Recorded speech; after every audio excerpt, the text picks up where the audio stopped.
it right. You came begging day and night. I don't wanna hit the bottom, don't go out of your state of mind. I've been counting 1 to 10. I'll be back when you be dim. With my music together again. I see, yeah, I see you go down. Yeah, I see you go down. I see, yeah, I see you go down. Yeah, I see you go down. And I know you keep asking me, flames and fire. I know you are done with me. It's just fired. I see you go down, yeah, I see you go down.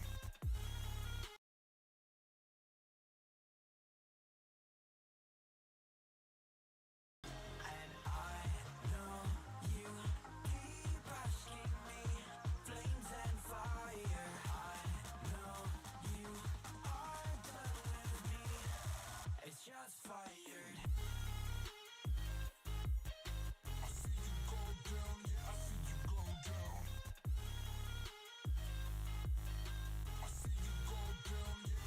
just fired. I see you go down, yeah, I see you go down. I see you go down, yeah,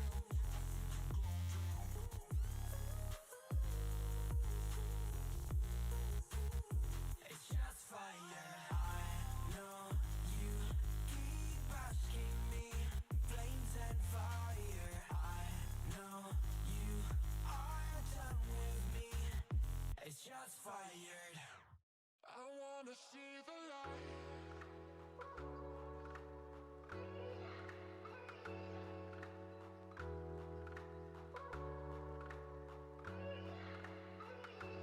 See the light.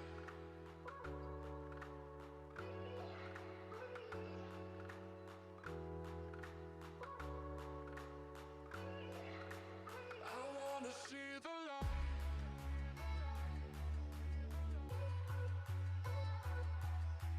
I wanna see the light. I wanna see the light.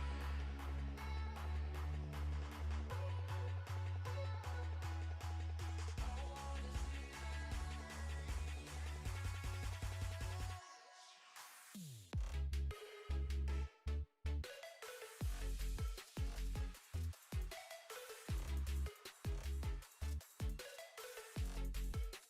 I wanna see the light.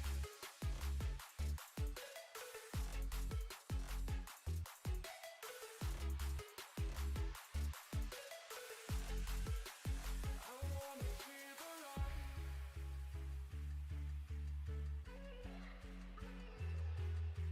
I wanna see the light.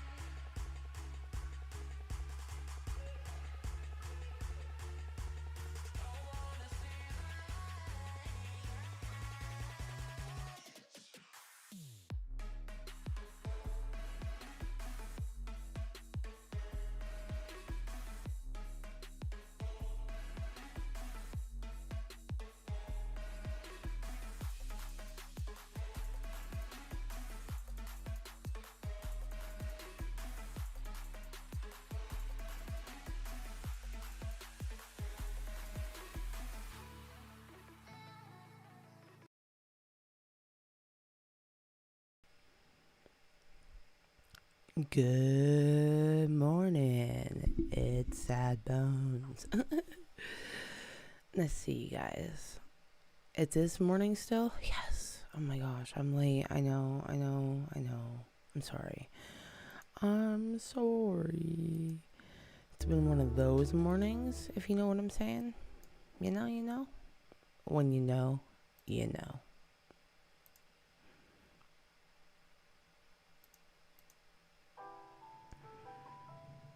Hold on, I'm just getting the music all set up here. Okay, cool.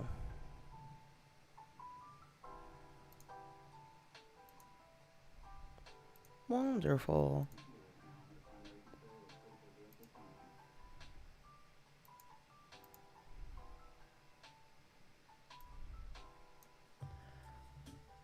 drinking a nice hot coffee.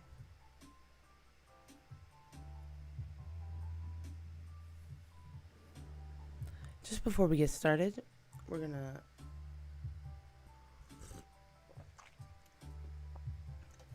take a toke. I haven't smoked all morning. It's one of those, you know? So it's time. It's Sunday.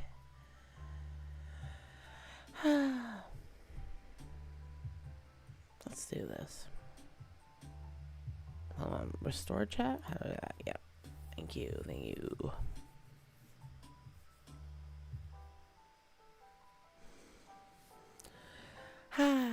It's one of those. Do, do, do, do, do.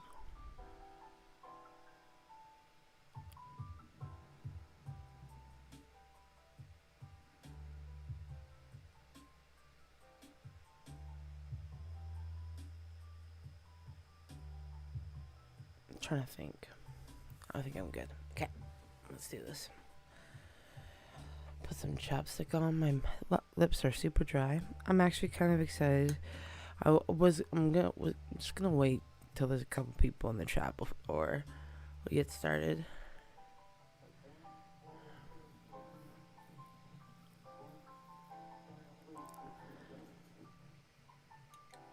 Today's video is gonna be something a little different than usual. I actually have a topic to chat about, if you know what I'm saying.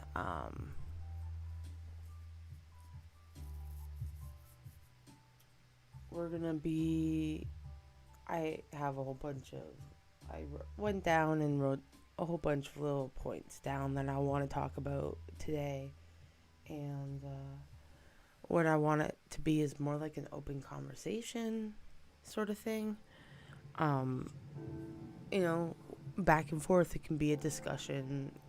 You know, I know that this topic is a little controversial to some, but it's a struggle for a lot of people,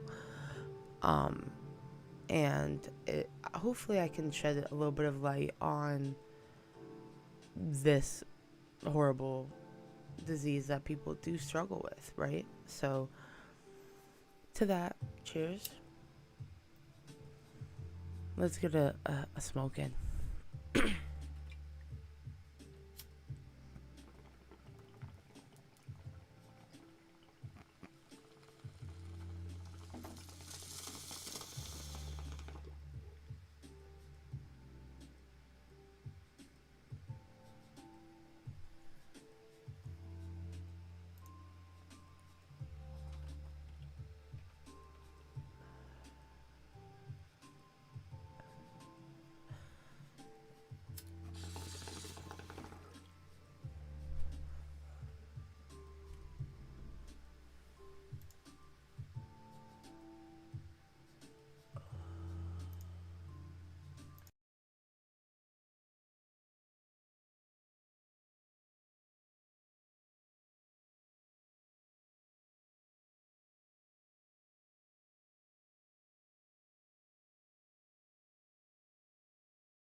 Killing me softly with each toke.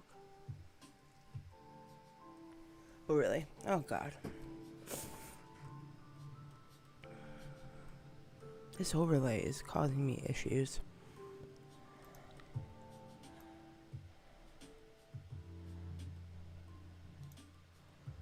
There we go. Alright, guys.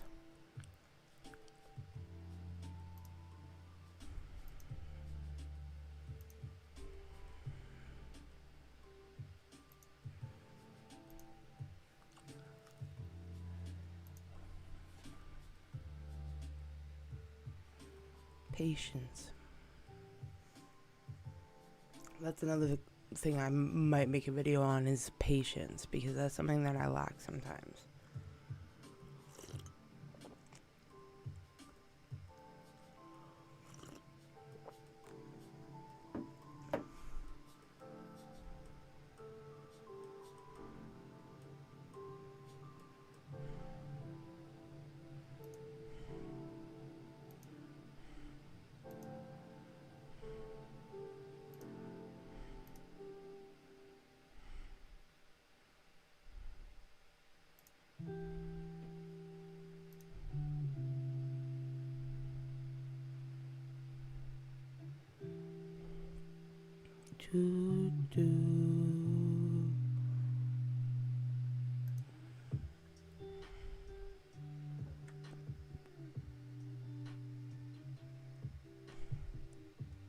Okay, guys.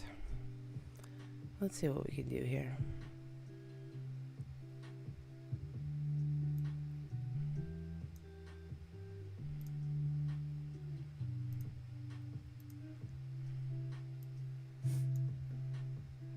Alright. Oh, that's so much better. I had it mixed. I had it on this screen and then on this screen.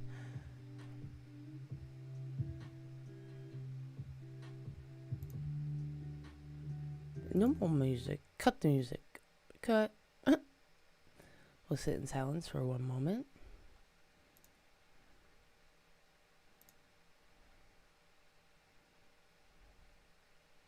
One moment, please. Oh, wait. Yeah, it was in this right here. Okay.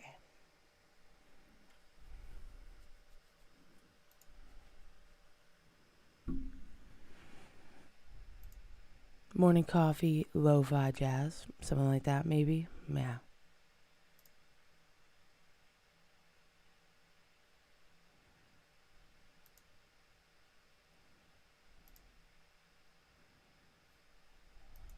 Wonderful. Okay.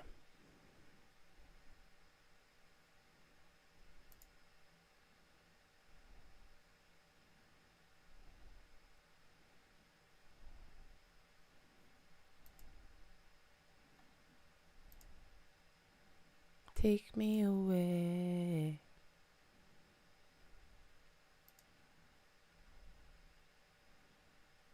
Copyright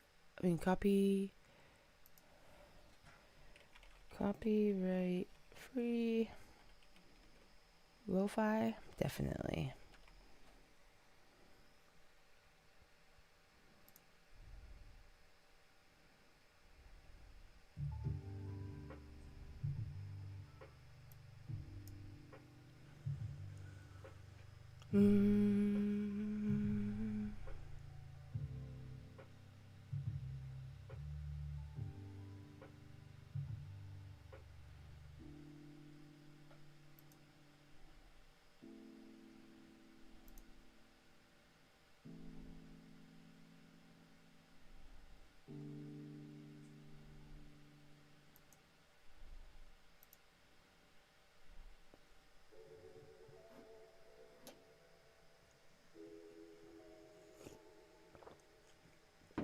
I don't think I like this playlist either. Just to let you know, if I make this a video, I'm cutting this part out.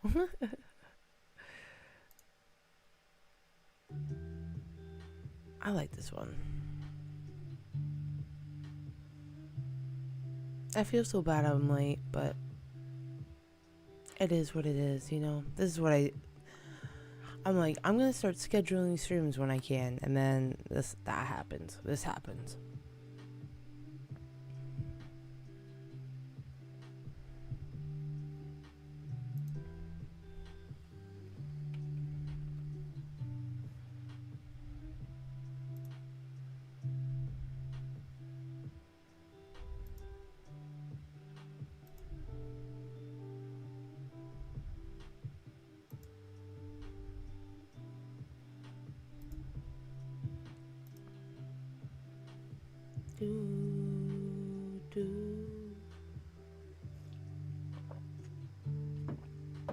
fresh coffee is always the best coffee, you know?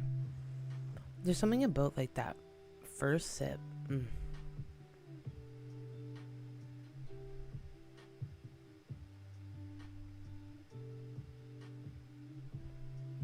I know I'm like just like kind of dragging out the time right now. It's just more or less like I want it to be like a conversation. So the point of me going live, I think, was to like try to start a conversation on topics like this. But I also didn't think, take into consideration, if I didn't have any viewers, what I would talk about. Which I can still talk about it. I just feel like I would have to re-go over, but that's okay. Let's just try it. You know what? Let's just pretend. You know, we got at least 10 people here right now, guys. Look at it. I'm just kidding. So like I said, I've really been putting some thought into doing this segment where I focus strictly on the mental health side of my life. And when I say that, I mean that I would like to start opening up more, being more translucent with y'all about the things that are going on, and realizing that it's like mental health is and does affect a lot of people, and the way that each and every person copes is different. And maybe I could share some tips and tricks on how I do it. Maybe some of y'all can share your tips and tricks on how you do it. The point is, like I said, is to start that discussion and start a talk that I feel like a lot of people don't talk about. It's not talked about a lot. And that's why I figured that I would start this segment called Unplugging the Mind, where we just really keep it chill. We try to have open mindsets,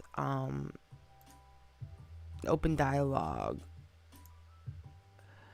Sorry, 1 second, I'm trying to switch this. I don't know why it put me. Open dialogue. Maybe even debates to a degree. Like, obviously, I'm not the drama type gal, and I'm not saying, okay, well, don't come here and state your opinion, because that's also not what I'm saying. It's like I'm more or less stating that the topics I'm going to be talking about are very serious and hit home, and I relate to a lot of things that I will be discussing on this segment.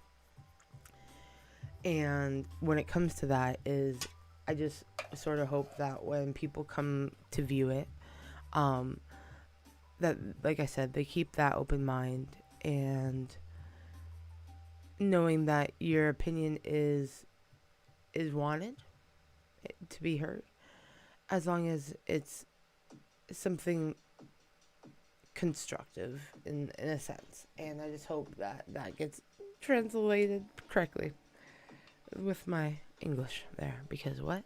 Who knows?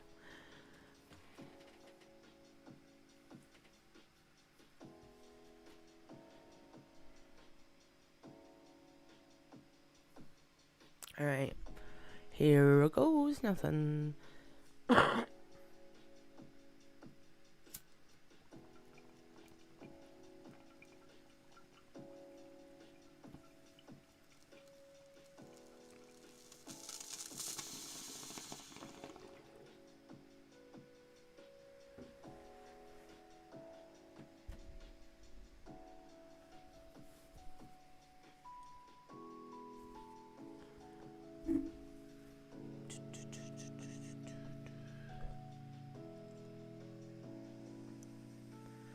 Alright, so let's do this. So today's topic that I want to talk about is addiction.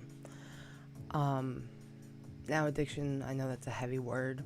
It's a heavy topic.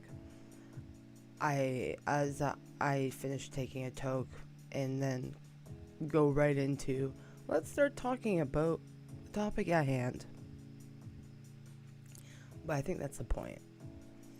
the thing is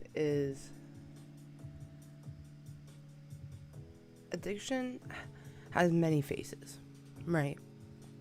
It can look like anybody, can affect anyone.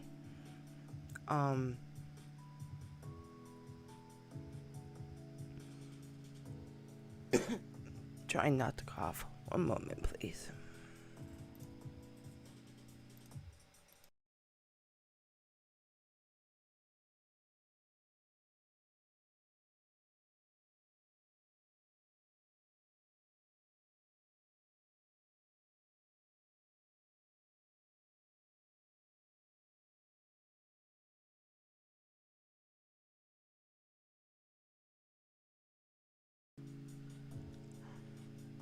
Alright. I feel better. Whew. As I was saying, we're gonna have to cut all that out.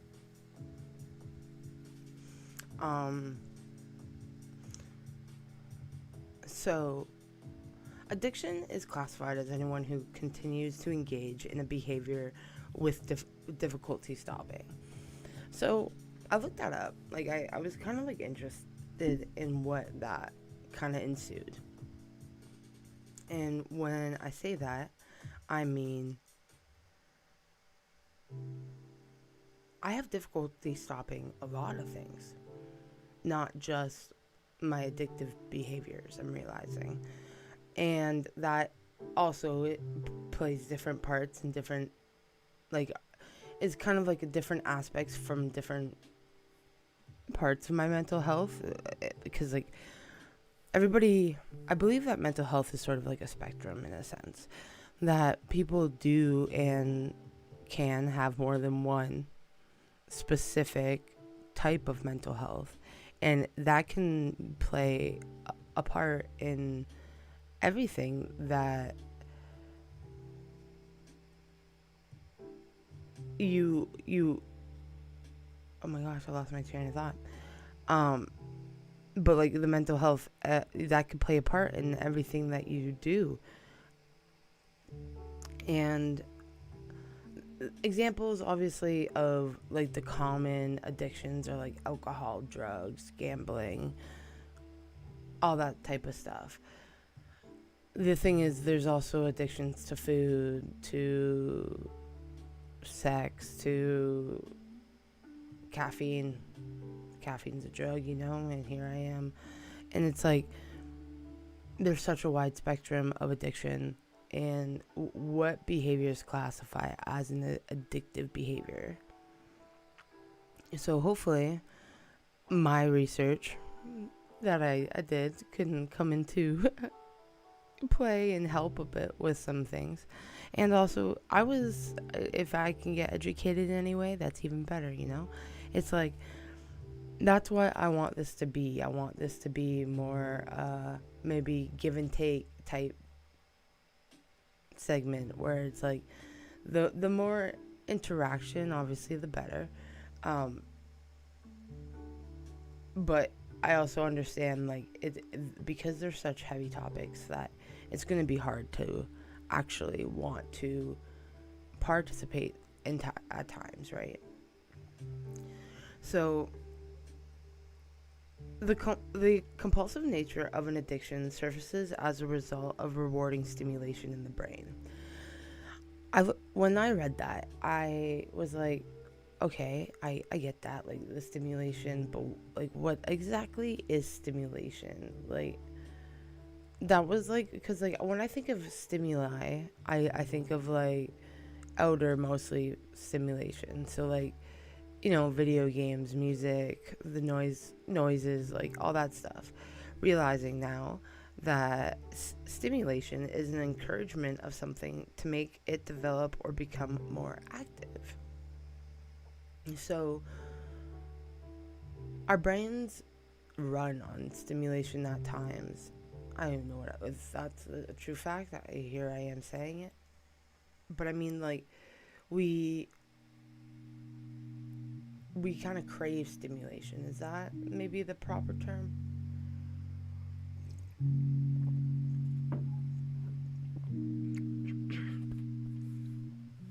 So with craving it comes sometimes an overuse of that specific stimuli. And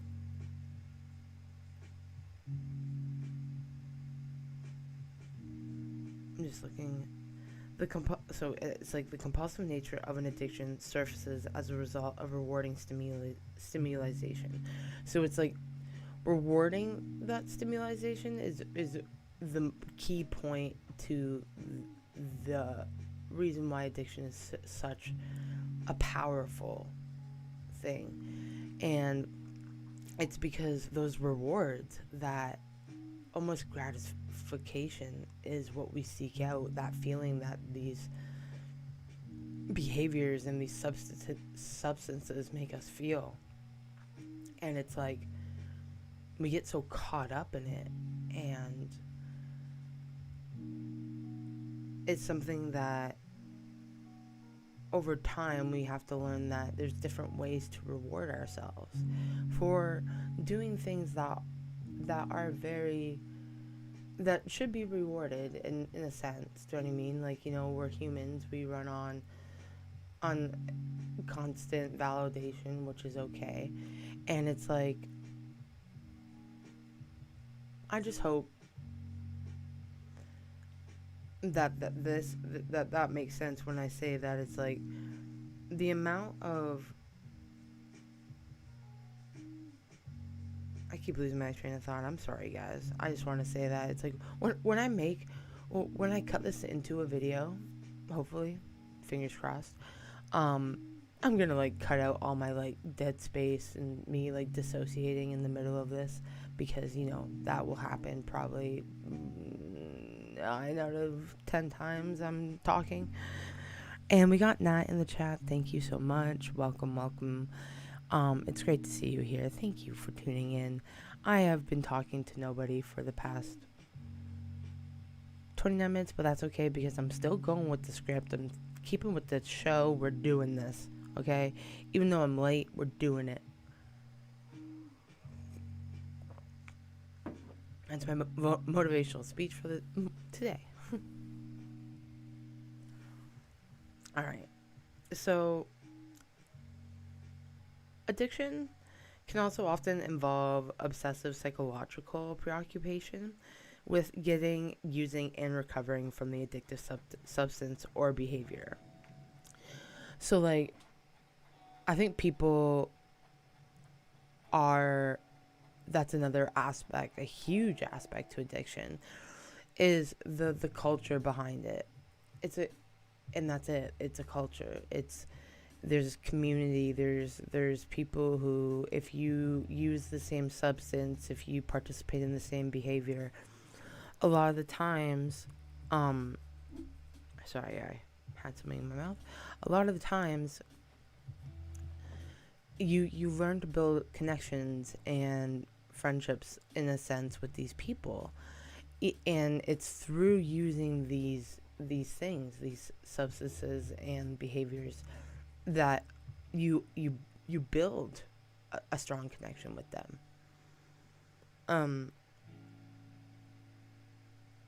So you kind of fall into a state of kind of like a circle where recovering and like also becomes sort of part of the statement, like the cycle, I mean. And when I say that, I mean,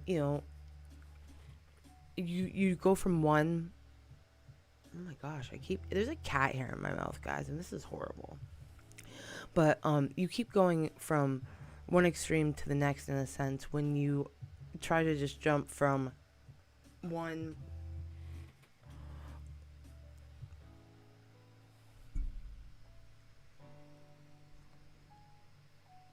this is horrible. Okay. I got it, guys. There was a cat hair in my effing mouth, and I couldn't get it out. I was stressing out. I was snaking politics the fuck out. Yeah, that's what I like to hear. Glad you're here, girl. Glad I'm here too, and I'm glad you're here. Thank you. Cheers to that.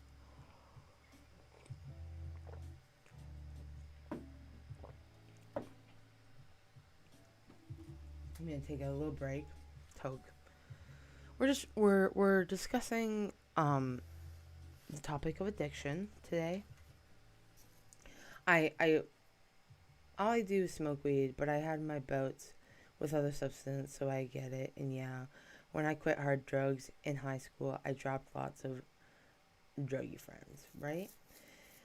And girl, we're hopefully we'll get into it. I have a whole bunch of stuff to talk about, but it's like I obviously will get into that because it's like addiction is classified as anyone who continues to engage in a behavior with difficulty stopping. I didn't even know that that's what like the full meaning of addiction meant. I thought like you had to be doing it, you know, with just negative things, and it's like that's not the case at all, right? Um, for me, I've sadly faced going through my life with I have used some hard drugs. I had a severe food addiction for years where I got to the point where I weighed over 530 pounds.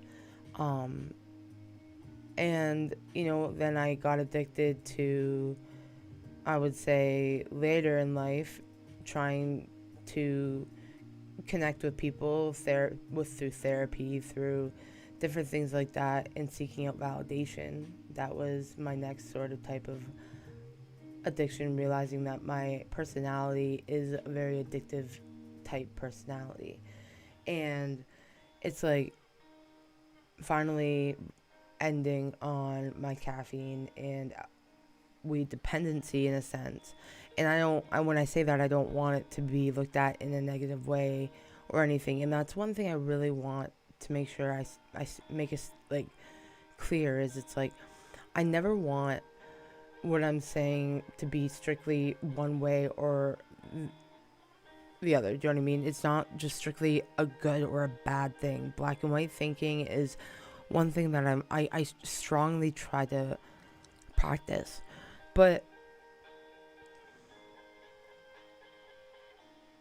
when I get to, I forget what I was saying, I'm sorry. Honestly, my mind is all over the place today, so I apologize.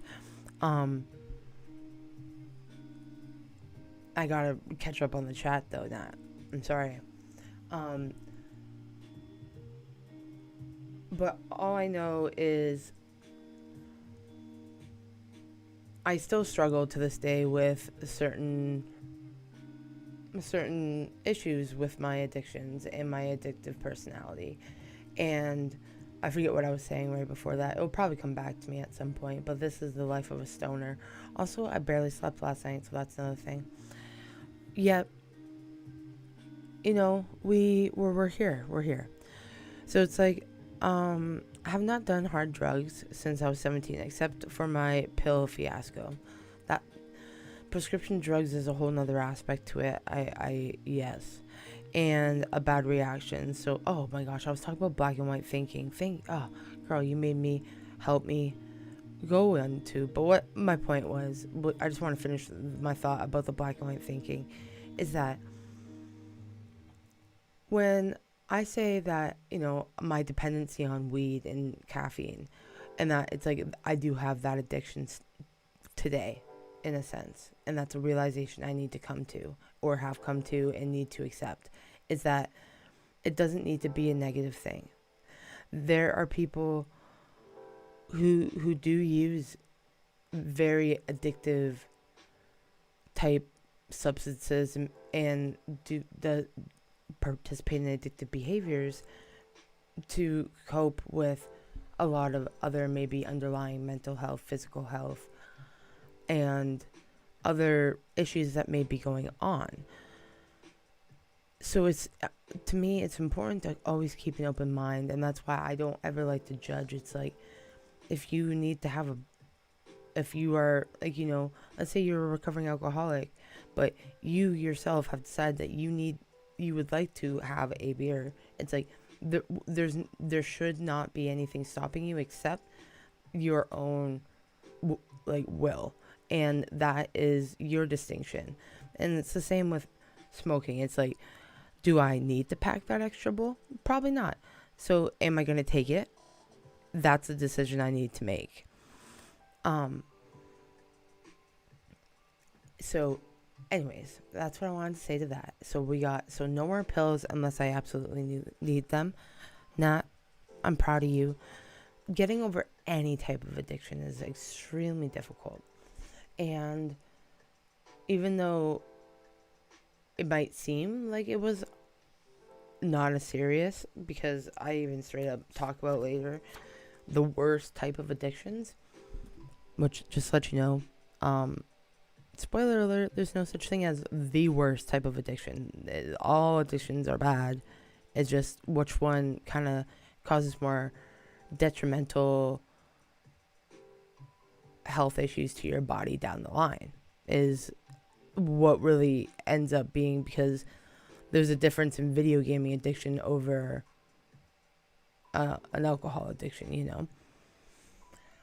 And the pill fiasco was doctors giving me the wrong meds together because they're morons sometimes. They do that, and I was misdiagnosed and mistreated for years, and was on the wrong medication throughout high school.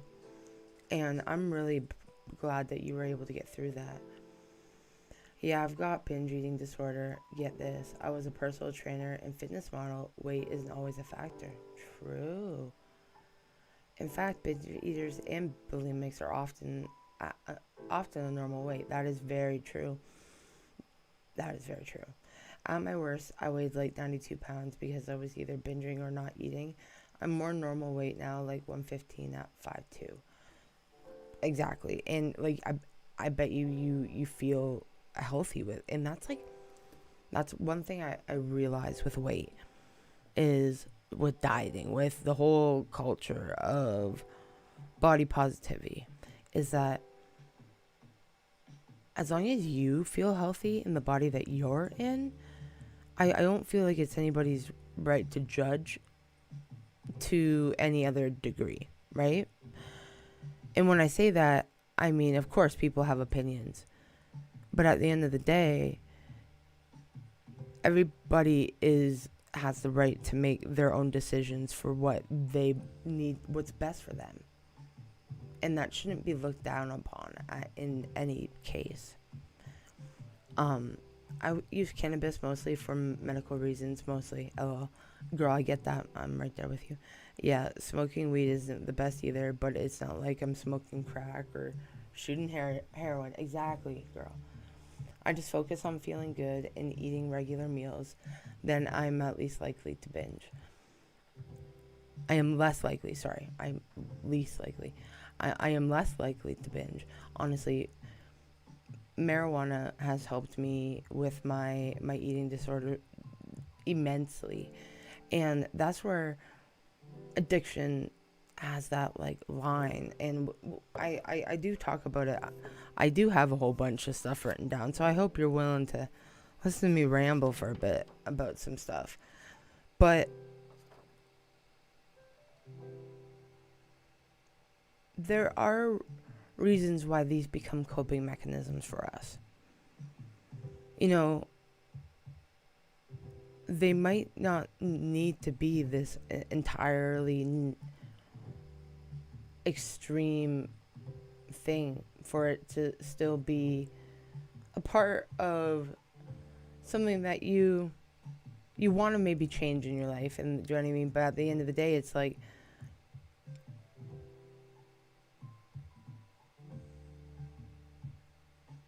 there is still, you know, some truth in the fact that using a substance constantly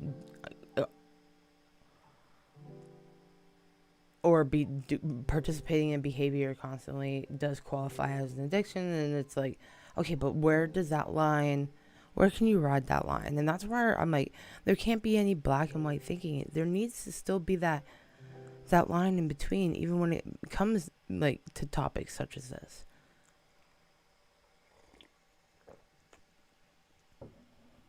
So I just focus on as you were saying, I just focus on feeling good and eating regular meals, and I'm less likely to binge. Right? Okay, right. I read that. Yeah, cannabis makes it less likely that I skip meals. Honestly, it helps with eating a lot.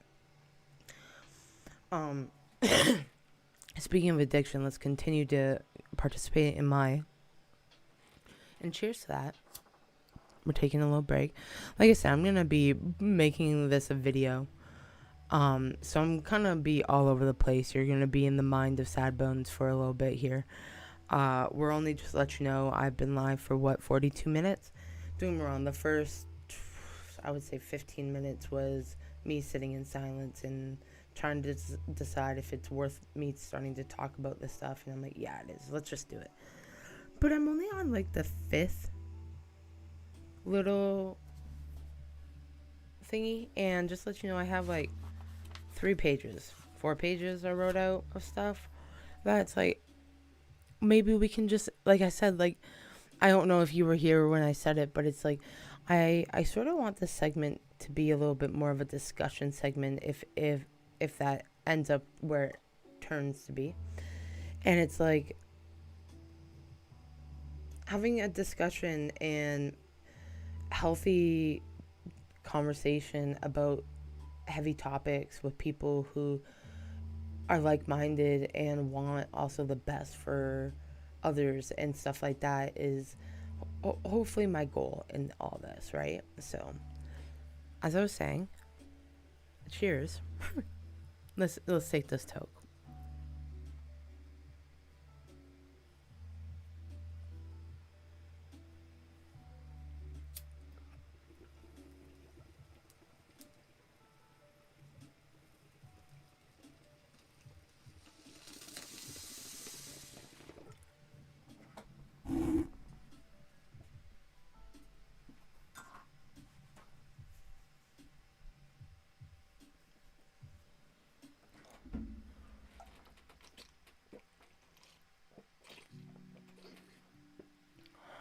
Drink your water, guys.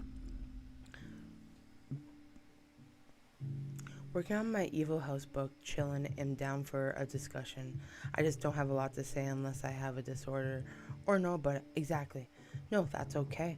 And like the way that I sort of hopefully have this laid out, we're gonna try, is it is just more of like, in a sense, the point of me doing this is to talk about things that mostly I either currently struggle with, have struggled with, or have a loved one who I strongly and deeply care about struggle with.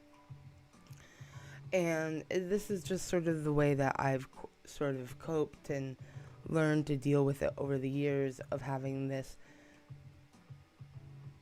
constant weight on my shoulders of having addiction as one of the diseases like that I struggle with on a daily basis.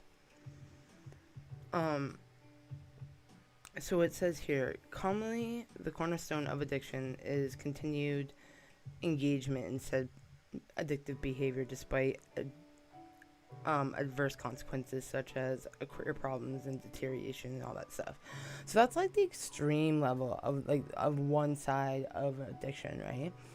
Is that, it can affect your home life, your work life, your relationships with your friends and stuff like that. And I do believe that when drug use gets to that degree, it perhaps should be looked into. And I'm sorry, not just drug use. I apologize. I'm not just talking about drugs. When your addictive behaviors and substances become so dependent in your life that it starts affecting those things, is the point that I'm sort of getting, that it's like that maybe it can get looked at and it doesn't need to be, tackled in such an intense way, but we can always look at it on a bigger scale, right? I've got anxiety and ADHD. That's not the problem with ADHD. I'm either hyper-focused or not focused. I'm honestly the same. I'm either hyper-focused or not focused, but then also can like trail off onto like different tangents, but then still be focused. Does that make sense? And I hope I didn't just skip over working on my Evil House book, but I definitely think I did. So what I wanted to say is that's amazing. I always love that you are such a creative person. Having artists and other creators like you watch content that I create is very encouraging, because it's like it inspires me to know that there are lots of different walks of life out there, and we all are trying to just make it, you know? We're all just trying to make it. Big hugs. And I just appreciate you chilling. I know. I hope that, you know, there's never any pressure to be in the stream or anything. I always just try to go live. And obviously, I always say this to my girlfriend. I'm like, the streams obviously go a lot smoother when there's like more people in the chat. And when I say smoother, it's like I feel like conversation's easier to flow. But I'm really hoping that with these types of segments where I decide to like write down my thoughts and what I sort of really want to get across, and hopefully it does lead to me talking more and still interacting with the chat, just maybe a little less. Well, not even a little less, but like a little bit more deep and personal on that level. And do you know what I mean? Instead of just like, oh, like, hey, what's up? Like, it's more, your opinion is much appreciated, and everything that you say is important, no matter what you say. Remember that. Okay. So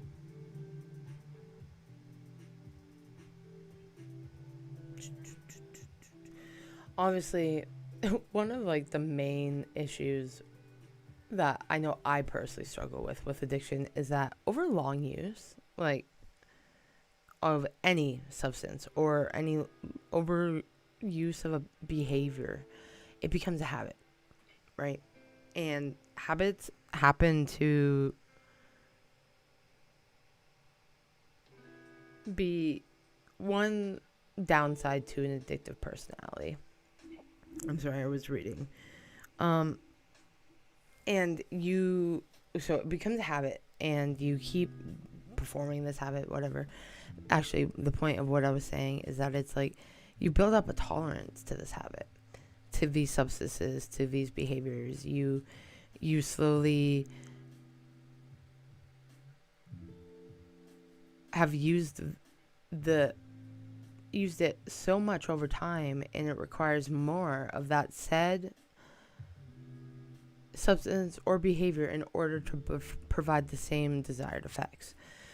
So an example of that would be, so when I was struggling, I'm gonna ease into sort of the talk of my drug use, and then but I would like to start with my food addiction aspect, which, to be honest, I still to a degree struggle with till today. Just on a different level, and there's different situations that play a part in it. Do you know what I mean? Like, I had bariatric surgery now, so it's like my stomach's like this big, and I can't actually eat much. And then if I overeat, I actually can't control if I, let's just put it that way. Anyways, getting off topic. And then, so this is like pretty much the last couple, what I've been talking about for the last like 40 minutes in a sense is like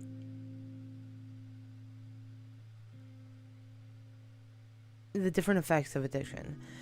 And then there's also the final, one of the final effects, part of the final effects is withdrawal, which always usually is like the cycle, the final effect of the cycle. It's like, and that's when an individual does not engage in the behavior or substance, and symptoms of psychological or physiological withdrawal start to kick in.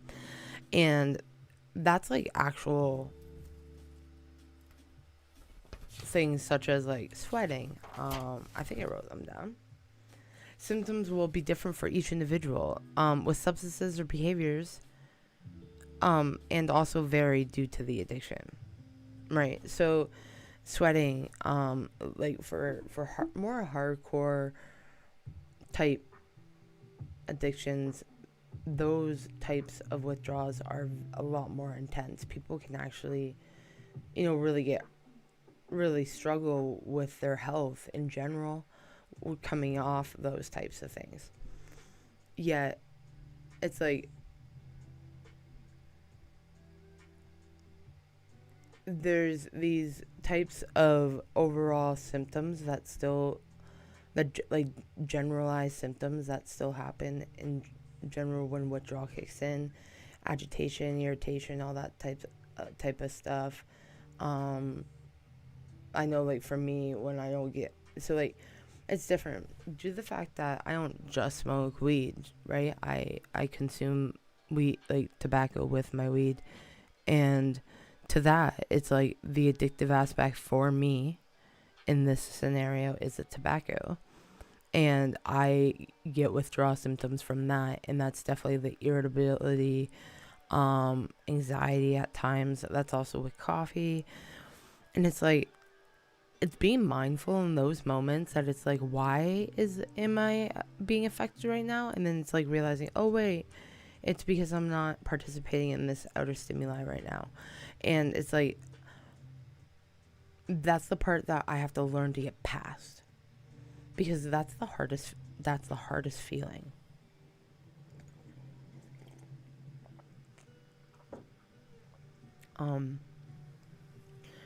So it's like, why do we become addicted?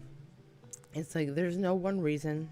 Anyone from anywhere of life can struggle with this disease. So that means you never know who is struggling with addiction. It can be your next door neighbor. It can be your mom. It could be yourself. It could be your boss, your coworker. Like, you have no idea who's struggling with addiction, because at times addiction doesn't look like the textbook way that movies and everything portray it, right? And I know you're a very smart person, so a lot of the stuff I might just be reiterating for you. So thank you for being patient. You're all very smart people, not just people. I'm pretending there's more than one. And it's like,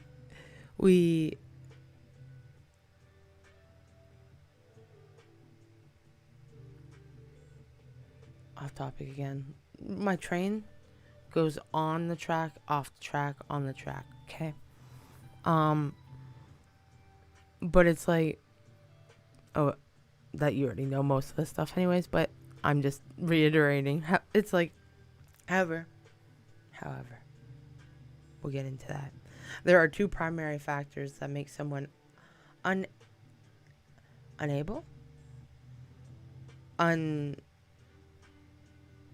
Wow. I don't know what word I wrote. There are some primary factors that make someone perhaps become an addict. I think that's what I was trying to write. I did this in the middle of the night when I was half asleep. So it's like, and those are environment and genetic factors. Though now, when we get into those, it's like these vary so much. It's like environment, like from environment to genetic, it's like,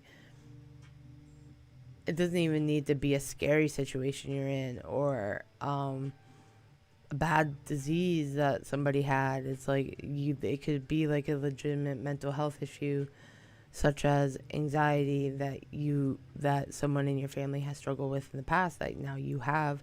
And sadly, lots of people who struggle with mental health also struggle with addiction. And it's like, that's where it's like they all kind of go hand in hand, and it's important to look at the whole picture, right? So having issues such as anxiety or depression can make individuals higher risk for developing such habits. There you go. History of physical or emotional trauma, of course, are like huge factors in also in playing a part in perhaps people becoming addicted to substances or behaviors. The earlier the age, the usage also, and is more likely the continuance of the usage. So, for an example, I started drinking alcohol in grade 11. So, I think I was like 16, 17. And which is still pretty late in that sense, because I know that there's people drinking a lot earlier than me. But it's like I fell so hard into it. I've been sober for the last it's going on 3 years. It'll be 3 years. Well, it's 2.5. But it will be 3 years in September. It wasn't necessary to say that.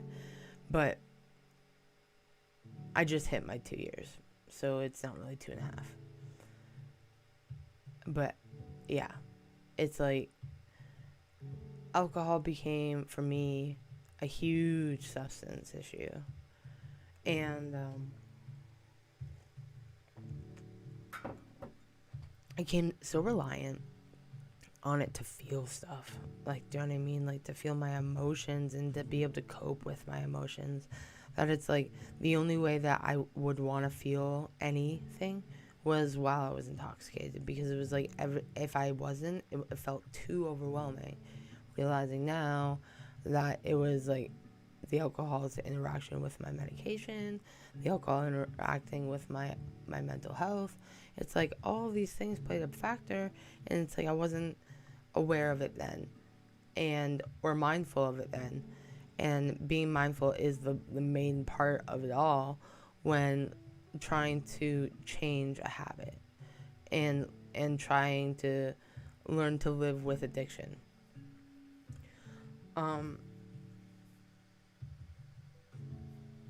So we're gonna get deep in a bit, but that's legit. I'm like, let's get deep, and then I have a whole list of questions to go through, and it's like, oh, maybe not quite yet.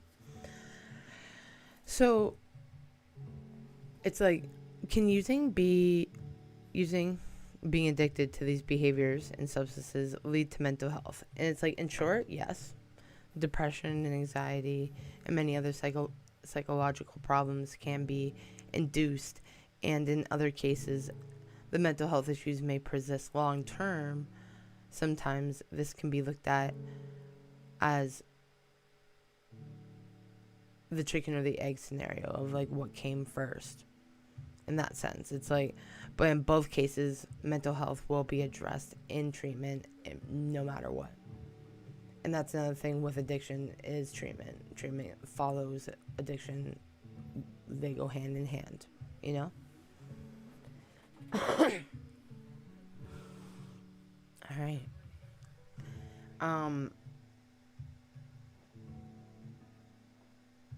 Then it's like, then the question arises of, is doing it just once, can that get you addicted? And it's like, well, no. One does not become addicted or dependent after just one use. However, after one use, an individual can crave the experience that they and the sense of pleasure that they may have experienced again. The sense of pleasure, and if continued use, then it can turn into an addiction, right? And it's like, there's my stoner thought of the day. Holy shit, my mind went wild. Depends on the substance. Yes. What was I saying that?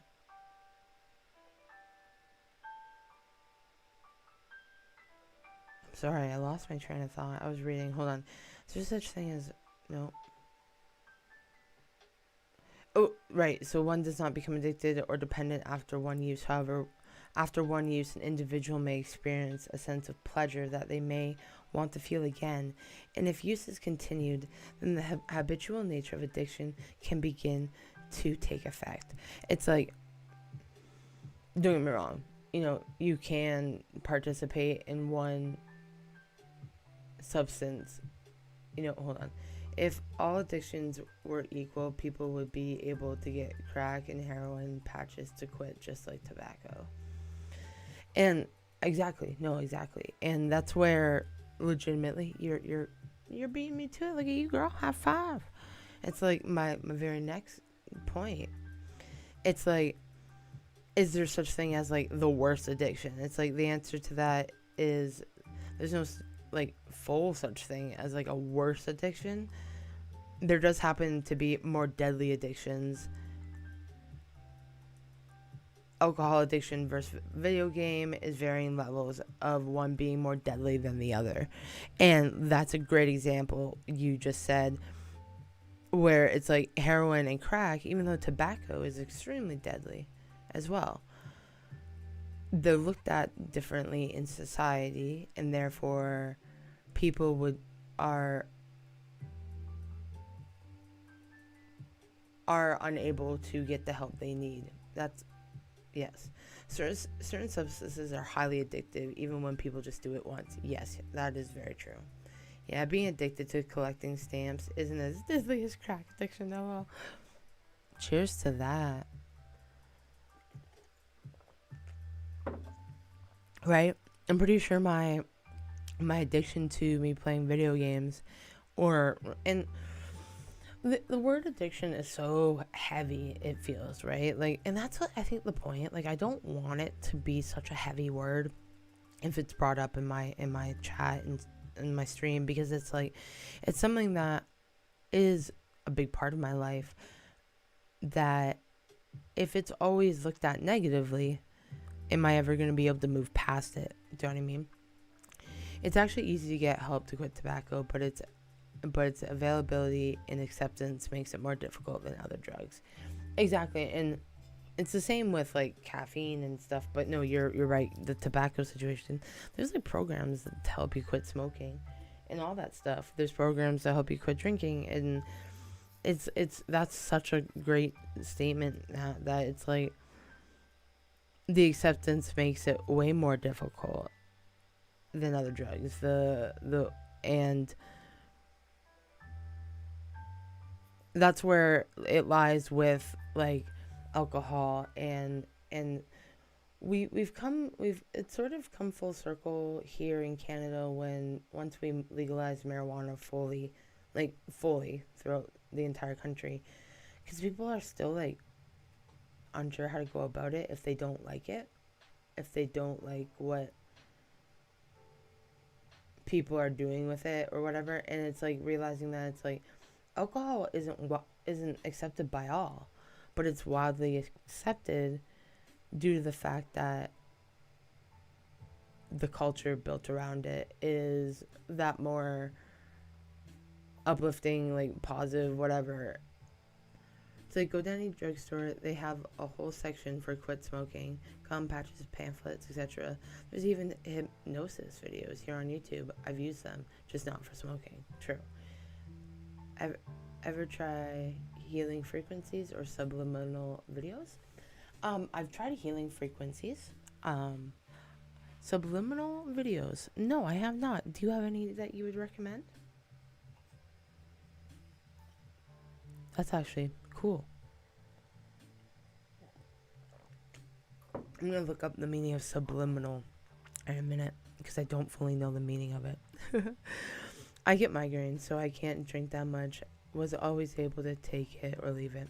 That's honestly, it's refreshing to see people who are able to understand addiction and also have struggled with it to a degree, and also be willing to not be so judgmental when it comes to it, right? So low frequencies are amazing. I probably said that. So Figio. Meditative Mind is a great channel. So is Minds in Unison. Okay, I'm gonna check that out in a second. We're gonna take a toke right now. That's awesome.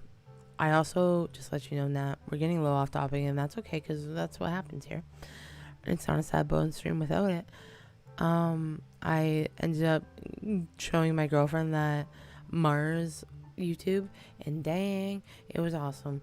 She loves it. It's awesome, and I really appreciate you being able to show me stuff. It's been so cool being able to have you, you know, in a sense, like help show me different aspects of the internet, the interwebs, you know. And you're token up too. Woohoo! Cheers.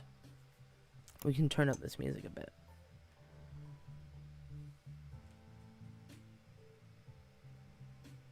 I'm gonna turn up this music. Turns up one notch. Yeah, party. Mars videos are so cool. We're like, whoa. We got so caught up in them.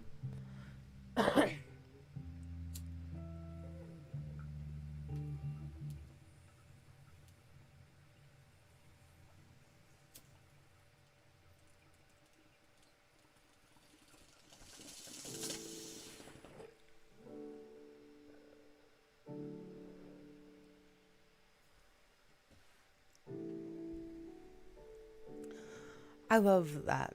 And I think that's the best part about being an adult, is being able to like research and educate yourself constantly on different things, right? Whew. Trying not to cough. I'm gonna make that in a shirt. Trying not to cough.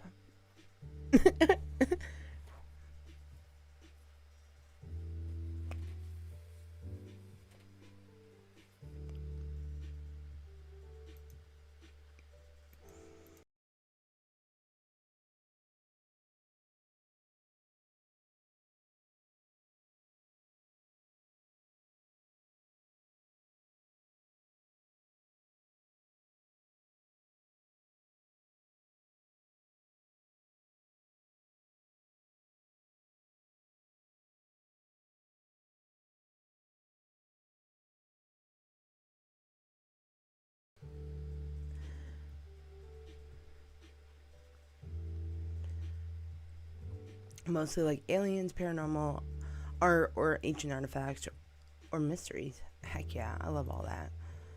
Anything that's mysterious is cool. I agree. Anything that kind of gets your thought a rolling, you know, your mind a rolling. What? I need to obviously smoke more. Ah, my rambling thoughts this morning.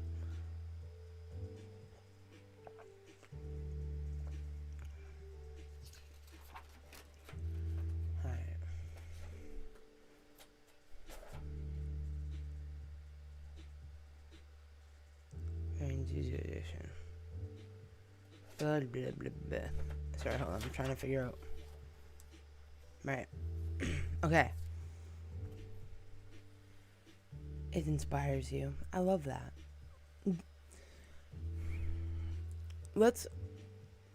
I'm going to finish up the topic at hand just while we're at it, so then I can, because I'm going to try to edit this into a video. We're going to see where it goes, but we're going to try. And oh, you've been researching demonology lately. That's really fucking cool. I want to talk about that.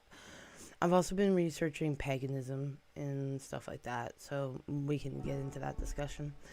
And so we're gonna look on the brighter side of things right now and talk about the brighter side, the brighter future of having an addiction in a sense. And it's like, the question is addiction treatable? And sadly, there's no cure for addiction, but all addictions are treatable. In other words, addiction can go into remission when an individual has abstained from their addictive behaviors for some time, with addiction reoccurrence I mean, even though addiction recurrence can happen, it's like that amount of time does count as a time of treatable moments, right? People who suffer with a history of addiction will always be vulnerable to relapses, and unfortunately, the likelihood of this is quite high. Just to let you know, I wrote this. This is like from an article that I read, so like maybe some of the words are very like absolute, and I'm sorry about that. I but I'm just at this point I need to you read this, just get it over and done with, and let my mind, woo, you know. I need to unplug. That's the point. Do you think it's clever, the name? That's my question. And it's like, so the history of addiction will always be vulnerable to relapses, and unfortunately, the likelihood of this is quite high with people who struggle with these disorders. With those who happen to continue with moderation management, though, they are able to live a thriving life. So that is the best aspect of it. It's like you can live a normal life. You can live the life you want to live, even though you may be struggling with an addiction or that addictive personality. Supporting someone who is struggling with an addiction may be difficult at times. Denial about their addiction is a common situation, as well as perhaps being unwilling to seek help in general. Interventions may be a helpful tool in times like these, but the most effective form, usually the most effective form, due to the fact that you are surrounding yourself, you're surrounding the person with people who love them and support them. And to be honest about how these behaviors and these substances have maybe perhaps affected their relationships and the way that they interact in their daily life. And that's what I got. I got like questions, but I'm like, we'll leave that for later. Maybe I'll like record that and then throw that into the video afterwards. That was my first time of having a purposefully kind of scripted conversation. So let's hope that went well. And it's funny because I had one viewer and I appreciate you so much. Been researching demonology lately. Yeah, it's spooky. Let's do it. We're gonna watch some videos on it, my dude. Do you have anybody to recommend or demonology? Oh, there's a documentary.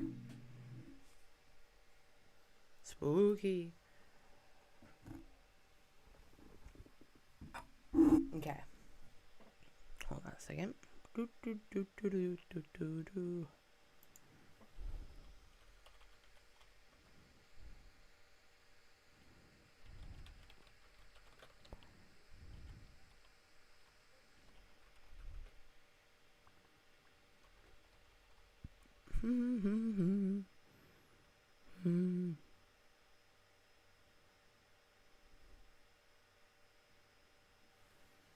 right.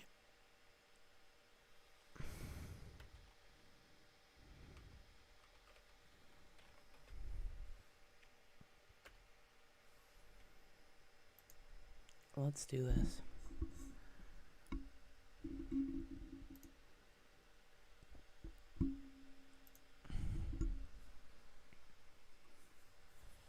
Coolio.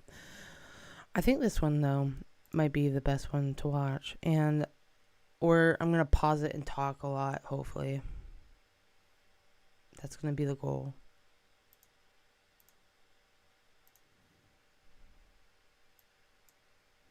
Paranormal TV.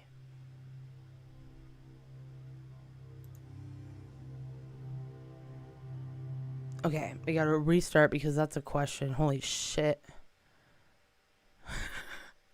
I'm also might need to top up my coffee, which we might do that first. Does the devil really produce offspring? That's spooky as shit.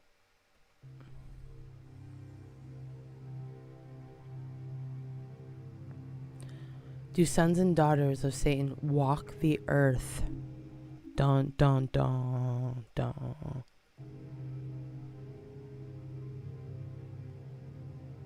The evidence is unmistakably clear.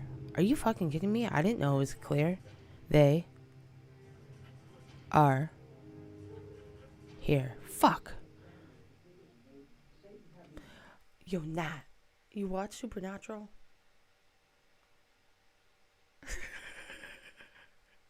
Okay, we're gonna continue, but I gotta go make coffee. So I'm gonna let it play for a minute, and then I'm gonna probably go back because I'm not gonna know. Actually, no, I'm just gonna leave it pause for a second. BRB, y'all.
All right, and we're back.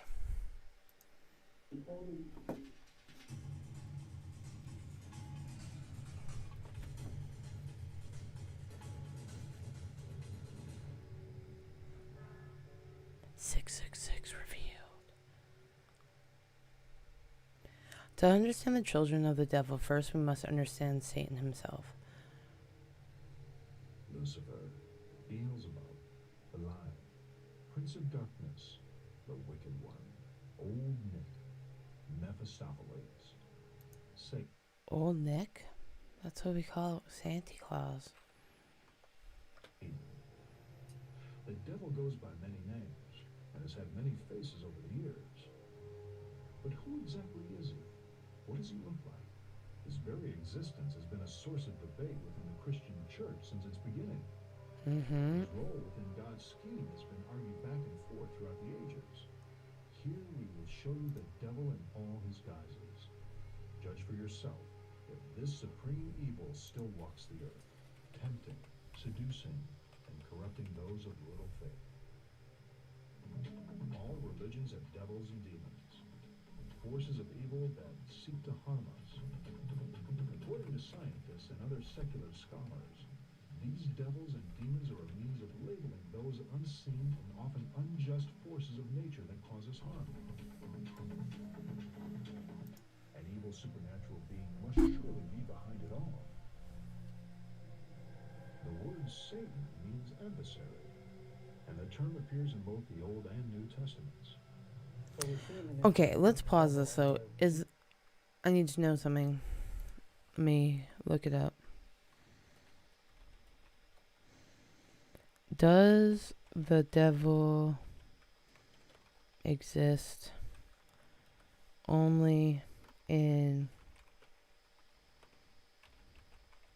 Christian faith?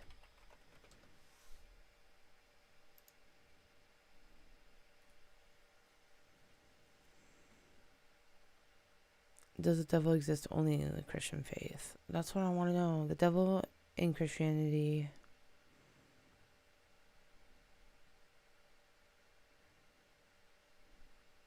The Devil, Origin, Bible, Lucifer. Okay, that might be a good one to read. Pull this up, save it. Sorry, 1 second. Because then we can go over this. Chief of a horde of demons, being who was able to possess and obsess human beings, a being who was able to tempt humans, and of course the most dramatic moment in the devil's part of the New Testament story is the temptation of Christ himself. Since then, Satan has been attacking both God and man. He walks about like a roaring lion, seeking whom he may devour. Okay, that actually can like lead into like this. It's like the devil, also referred to as Satan, is best known as the personification of evil and the nemesis of good people everywhere. His image and story have evolved over the years, and the devil has been called many different names in various cultures. Beelzebub, Lucifer, Satan, and I can't mess up that last one. Sin is just to name a few, with various physical descriptions including horns or hoofed feet. But this malevolent being and its legion of demons continue to strike fear in people from all walks of life. So that answers my question too, that no, it doesn't just happen in the Christian faith. The devil in the Bible. Although the devil is present in some form in many religions and can be compared to some mythological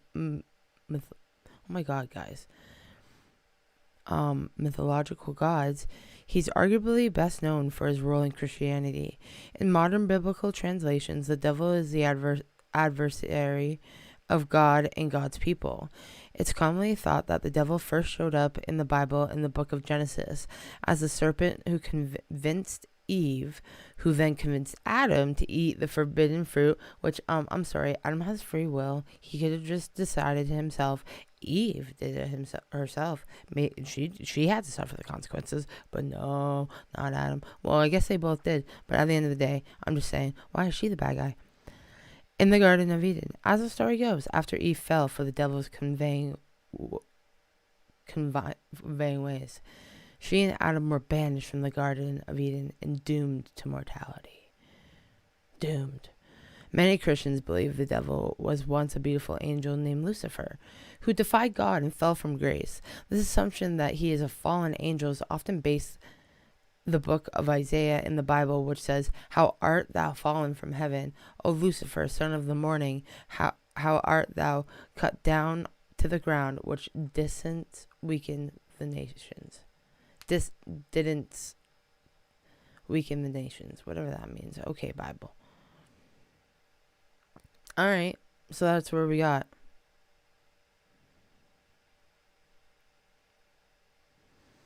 I think that that's what I might be, is an atheist.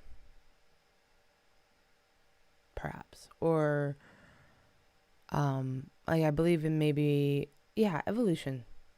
I believe in evolution. So the devil here appears as a... But I just let you know, I was brought up in a Pentecostal household, so therefore it's very hard for me to not believe in a higher power. I want to state that. And I do believe legit evil exists in every person, and we all must make the choice, and that's the root of many religions. I agree. I do believe that. A being of great power that God has created, which is chosen to do evil, has led many other angels astray, and they have become demons, and then is also doing his best to lead human beings astray. But according to the Christian faith, the devil's powers are not limitless. According to the New Testament, the devil's final defeat will be when Jesus Christ returns in the second coming and casts Satan into a lake of fire. An atheist doesn't follow any theistic beliefs. Agnostics are more like, we don't know if there's a higher power, but we're open. Agnostic. That's the word. You're right. I mixed it. But I believe in evolution, though. So that's what I'm saying. But I'm like, could there possibly be a path? Yeah. Open to it? Agnostic? Okay, I'll take it. The ages, the devil has been represented by many and varied imagery. As a snake, as a man, a beast with horns and a tail, as a nightmare with bat's wings. The devil's image today, Exactly. Oh my god. I have some belief in the paranormal, but that is energy, which is science. We just lack the science to measure certain things. Thank you. Thank you. Preach. Turning up the light. Agnostics often believe in evolution, but are willing to accept we do not know the whole story. Yeah, I'll take it. I'll take it, guys. and in cartoons and movies and so forth it's almost become kind of humorous. So we all know that he's red, that he's got tail and horns, he carries a pitchfork, he's got fairy legs and so forth, which is a very attractive the devil. The devil really represents is either a real creature or at least a metaphor, a powerful metaphor for a real creature which epitomizes the power of evil in the world. And so we've got to take that. Similar with atheists, I think we were primates, but I think something happened to make us evolve higher. Okay. Yeah. But actually, the evolution of a whale is wild. Do you know that they started on land and then ended up in the water? Like what? So there's a possibility in anything, everything. Of the devil are far less flattering, but it's still an image that has stayed with us throughout the ages and certainly won't be disappearing overnight. Witches and werewolves have been part of our folklore for many centuries before the Christian church took an interest in them. But all this changed during the 15th century when the Catholic Church... Our DNA tells a story. At one point, humans were almost wiped out, and there were only around 3,000 of us worldwide. Yo. Church decided that a deal with the devil was the means by which witches gained their magical powers. This deal was called an infernal pact. The concept of selling one's soul to the devil is nothing new. The most famous tale, or should I say infamous tale, of an infernal pact is that of the German doctor Johann Faust. Dr. Johann Faust lived around the late 15th century. He taught in the German universities, told fortunes, and did conjuring, and claimed to have sold his soul to the devil. His life has served as inspiration for numerous books, and in the first story published about him, Faust apparently sold his soul to the devil for 24 years of youth, magical powers, and knowledge. And although the Christian Church never produced any real proof that such infernal pacts had taken place, it issued edicts that declared war on all practitioners of the black arts. Any supernatural event that was not caused by God must belong to the devil and must be stamped out. To help expose those in league with the devil, In nomine Satanas, Lucifer excelsis Dei. In the name of our most exalted God, Satan Lucifer, I command thee to come forth. Come forth. handbooks detailing the practices of witches were published. The most famous of these was the Malleus Maleficarum of 1486. Translated, it means the witch's hammer. In Scotland, King James I presided over one of the most famous witch trials in Europe, the North Berwick Witch Trial. Humans are also a hybrid of several humanoids or hominoids. There were once 24 plus species of upright hominoids, okay, that all went extinct except for hominoids with the Homo sapien bloodline. That is so fucking cool. You just taught me a word. Hominoids. Humanoids, hominoids. With the Homo sapien bloodline. Hey. That's so fucking cool.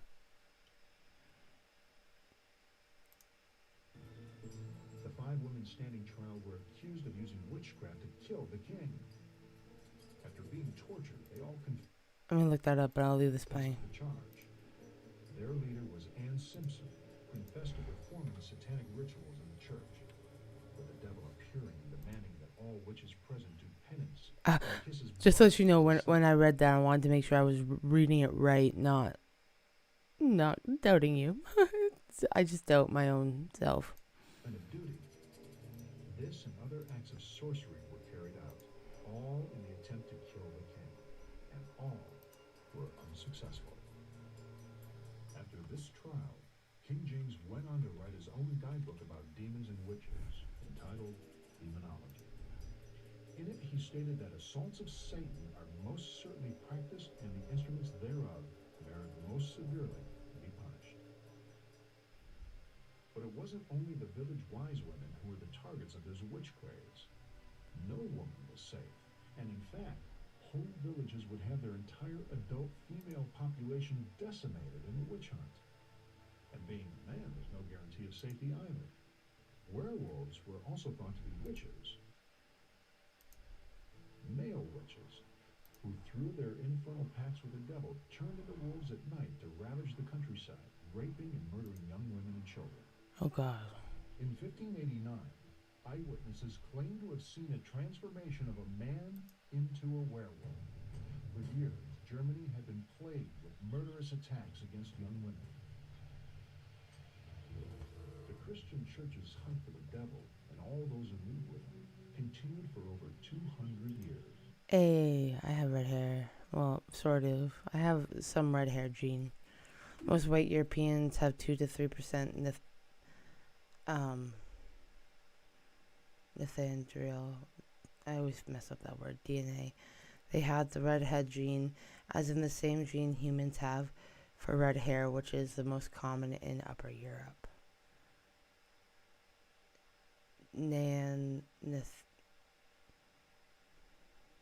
I know how to say it, but I don't.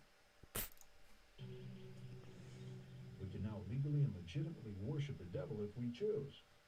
And during the last 100 years, a few men... Is my hair brown bold too? enough to do just that. Apparently it's like, my girlfriend says it's red, but I don't, it's definitely not like bright red, that's for sure. At the turn of the last century, he claimed to have channeled instructions from the I would say that heavenly mine's source, very, outlining a path to if man's anything, like a fulfillment. deep Aleister Crowley died brown. in 1947. Yet his writings would influence another A man deep brown. who founded the world's first open You have religion, auburn hair. There we go. Thank you. The Church of Satan was Auburn. founded in Which is like 1966 brown and by red, right? Alexander LaVey. His concept was to create a religion that was a first embodiment of a religion that worships the flesh rather than the spirit. Previously, all of the major religions in Western and Eastern history were concerned with spiritualism, not carnality. So this would be a church to worship things of the flesh, not the spirit. During LaVey's life, he Ah, found look at that. conventional wisdoms of society and modern religion were glib and hypocritical. The Church of Satan is very different from other religions. It's not the kind of organization where people attend weekly rituals. It's one that's a See? cabal of independent Never would, well, I individuals would have that known, basically but I do follow their know. own I did know. Look at path that. in their own Yes. way to achieve the best I'm right. results they I can got, for I was their right for happiness once. in their lives. I'm just If kidding. they ritualize What their the fuck am I in their own watching? homes, we don't believe in setting up church structures that people have to gather in. It's much more underground than that, kind of the Orwellian cell system approach, rather different from most contemporary religions. This religious group has created controversy since its inception, and yet it has also attained visible recognition and acceptance within society, with the U.S. Army including a section on Satanism in its religious services handbook. Shit. Most often happens in Irish, Scottish, English, German, and also occasionally in France, Spain, and Italians. That's cool. Church of Satan, we see Satan as symbolic.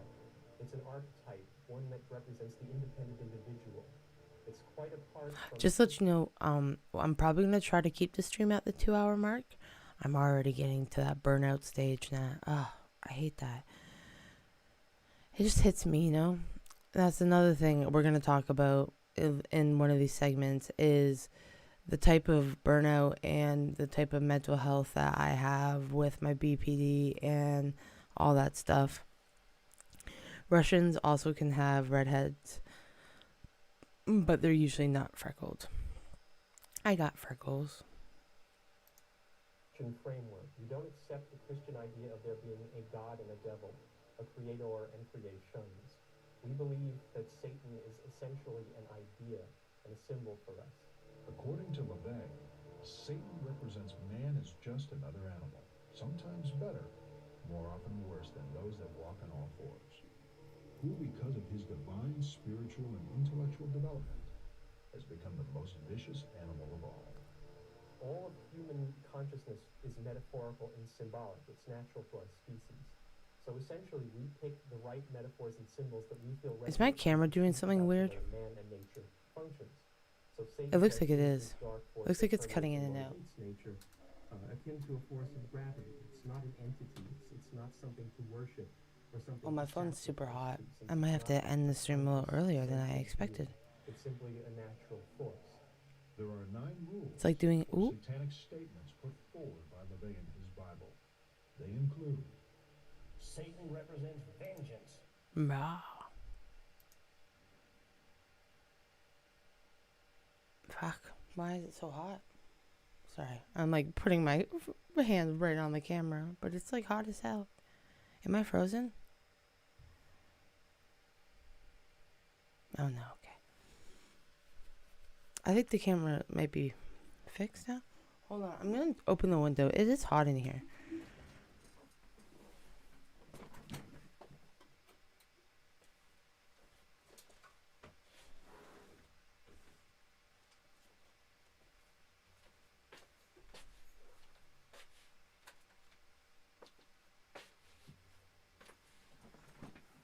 Looks fine to me. Okay, it's just me.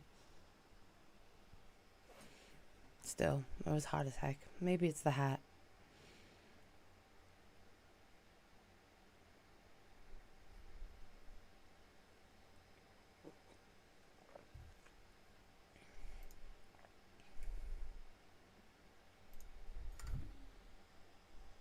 Shit. Spilling coffee. Love when I do that.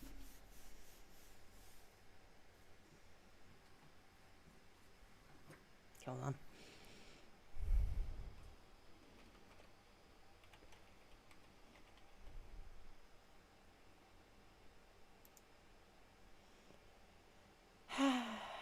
Wonderful, wonderful. How do you feel better? Instead of turning the other cheek. And essentially, we are not passive people, we Satanists. We believe that if someone attacks us, we're going to return that fire. And essentially, we would use whatever means are legally possible.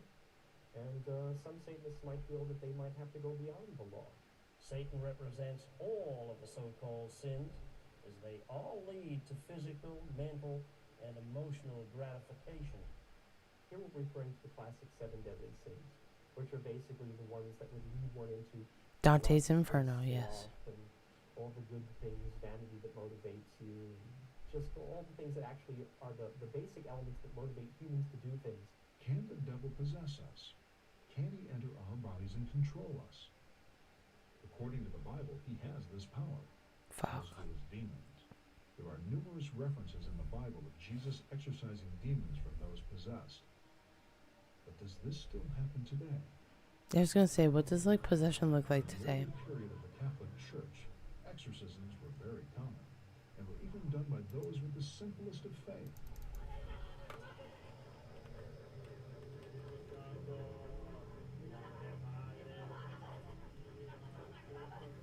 But since the end of the 4th century, the Catholic Church has ordained or authorized certain select priests as exorcists. This is still done today, although the newly ordained exorcist no longer receives the ancient book of exorcism, but the pontifical or missal is placed in his hands. I'm dead of that. Boom, boom, boom. Yes, that was so fucking good. I love that. Can you tweet that? If you've already tweeted it, that's fine, but that was fucking awesome, man, my dude. Possession looks like a mega rally. Fucking close. I love it. Suspected cases of possession. Each case has to be examined closely to determine genuine possession of Facts. certain mental and physical diseases. In the words of the church, the priest who is to conduct the exorcism should be a holy man, of a blameless life, intelligent, courageous, humble, and he should prepare for the work by special acts of devotion and mortification, particularly by prayer and fasting. If the rite should take place in a church or other sacred place, unless illness otherwise prevents this. And if it must be done at the subject's home, then witnesses who ideally would be family members must be present, especially if the subject is a woman. The exorcist focused at all times on the power and authority he is using.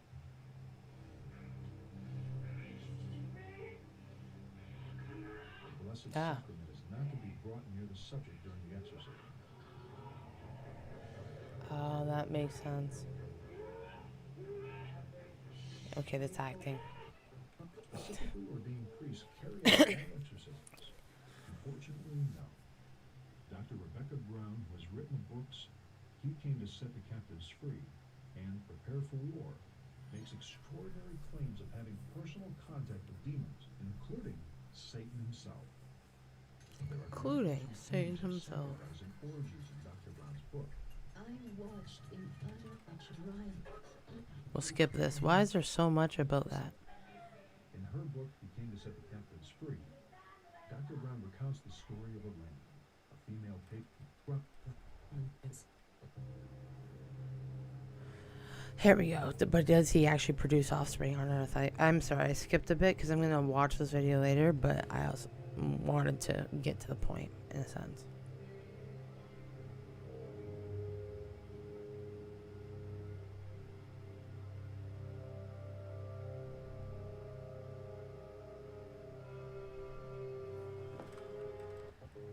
Okay.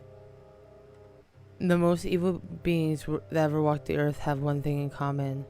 They were all conceived on a major satanic holiday. Fuck.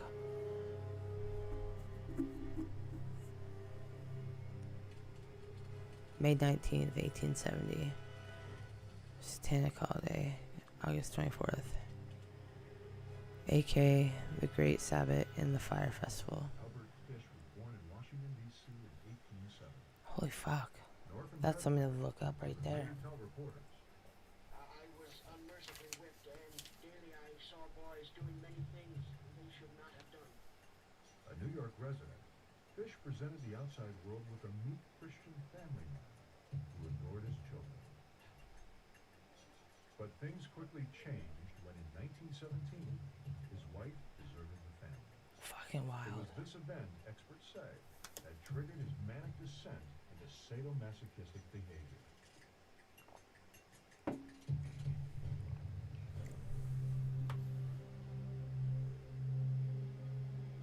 Me neither. He began to suffer from hallucinations and became obsessed with the religious concept of self-punishment.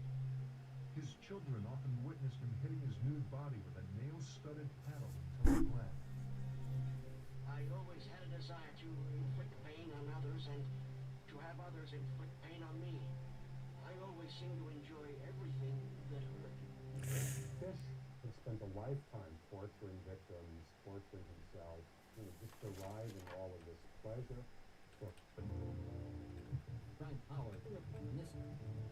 Oh, we're talking about just one. Hold on. Fast forward in this part. 'Cause do they talk about someone else that has the same birthday?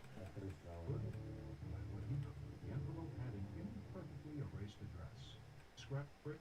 'Cause now I'm curious. I had no idea about that. Here we go. Okay, so I don't know. Is it that the same birthday or is conceived on satanic holidays? So they were all conceived on the like a satanic holiday. I have to look those up. Days of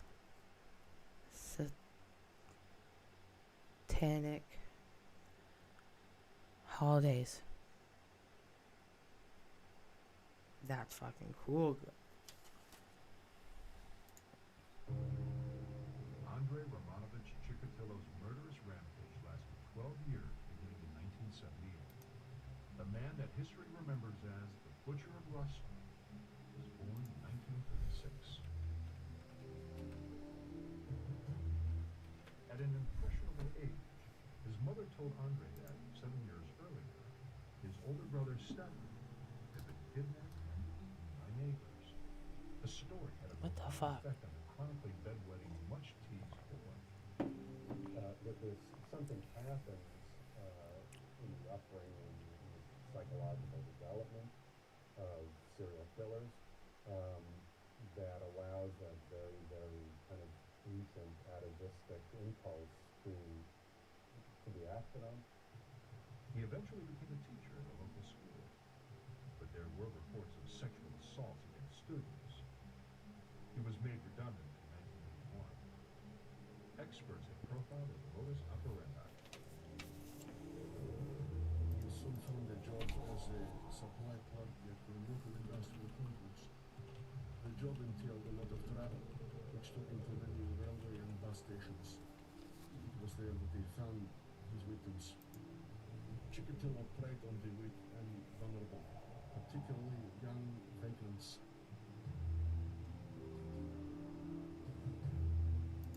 The advantage of preying on vagrants in Russia was that nobody reported them missing because officially they did not exist. They only became known when their bodies were found. Chikatilo was savage. When police recovered the bodies of his victims, I'm looking up the satanic holidays right now. I'm trying to find them. Missing their But uterus and nipples, and the males had genitals and occasionally tongues sliced or bitten off. By September 1983, the Central Moscow militia, concerned by the number of dead children that were being reported by the local police, shit. took over the investigation. One of the things, first of all, obviously that's so fascinating to us about serial killers is that they often look so harmless and normal. Already looking up. We're Exactly on how it. phenomenon is very, very fascinating to us. Finally, in November 1990, Chikatilo was arrested after trying to pick up another victim. Police found it difficult that this gentle, softly spoken man was responsible for all these brutal crimes. I think with each new crime, they become increasingly, or that they get away with, they become... Let's pause this. Because I have an idea. What I might do, I'm going to go to the screen. Hello, hello. I think I'm going to try to hop off. I'm going to download this stream so I can edit it. I want to try to make a video, I think, in general. Might include some of this part. Who knows? Anyways, what I want to say is just thank you so much for being here, hanging out. It was just you and I. But I had a great time. And thank you for letting me ramble and letting me talk about stuff that really, really means a lot to me. So I really appreciate that. I hope everybody has a wonderful day. And that you keep yourself safe. Put your boundaries always ahead of others. And love yourself. You are so important, no matter what. And peace and love, okay? SADDbones out. Thank you for everything. Bye, guys.